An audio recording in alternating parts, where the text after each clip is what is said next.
முக்கிய செய்தி. மதுரை விமான நிலையத்தை சர்வதேச விமான நிலையமாக தரம் உயர்த்த மத்திய அமைச்சரவை ஒப்புதல் வழங்கியிருக்கிறது. இது தொடர்பான மேலும் விவரங்களை தருவதற்காக செய்தியாளர் மதிவாணன் இணைப்பில் இருக்கிறார்.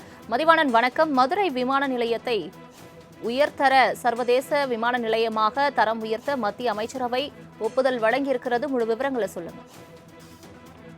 வணக்கம் சலோமி. தற்சமயம் மதுரை விமான நிலைய ஓடுபாதையை நீட்டித்தல் மற்றும் புதிய கட்டிடங்கள் கட்ட உள்ளிட்ட பல்வேறு வசதிகளுக்கு மத்திய அமைச்சரவை ஒப்புதல் அளித்துள்ளது. மதுரை விமான நிலையத்தின் தரம் உயர்த்தவும் மத்திய அமைச்சரவை தற்சமயம் ஒப்புதல் அளித்திருக்கிறது. இந்த ஒப்புதல் என்பது மிகப்பெரிய தொழிலதிபர்கள் மற்றும் அடிக்கடி மதுரையிலிருந்து அயல்நாடு செல்லக்கூடியவர்களுக்கு ஒரு மிகப்பெரிய பயன் உள்ளதாக பார்க்கப்படுகிறது. பலமுறை இந்த கோரிக்கை என்பது தொடர்ந்து மத்திய அரசாங்கத்திடம் வைக்கப்பட்டிருந்தது. தென் மாவட்டத்தை பொறுத்தவரையில் முக்கியம் வாய்ந்த மாவட்டமாக மதுரை மாவட்டம் பார்க்கப்படுகிறது.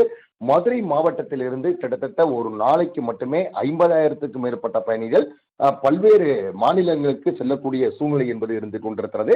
குறிப்பிட்டு சொல்ல வேண்டும் என்று சொன்னால் அயல் நாடுகளுக்கு செய்யக்கூடிய தொடர்ந்து விமானங்களும் சென்று கொண்டிருக்கிறது.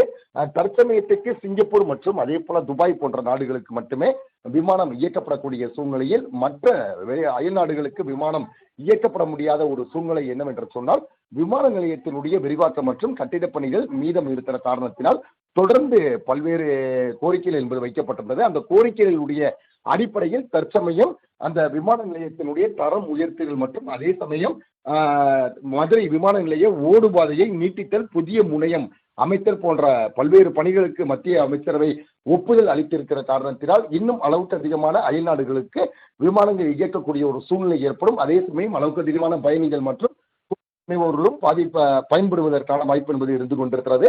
மத்திய அமைச்சரவையினுடைய இந்த ஒப்புதல் என்பது மிகப்பெரிய மகிழ்ச்சியை ஏற்படுத்தி இருக்கிறது தென் மாவட்ட மக்களுக்கு. சலோமி, தங்களின் முழு விவரங்களுக்கு நன்றி மதிவாணன்.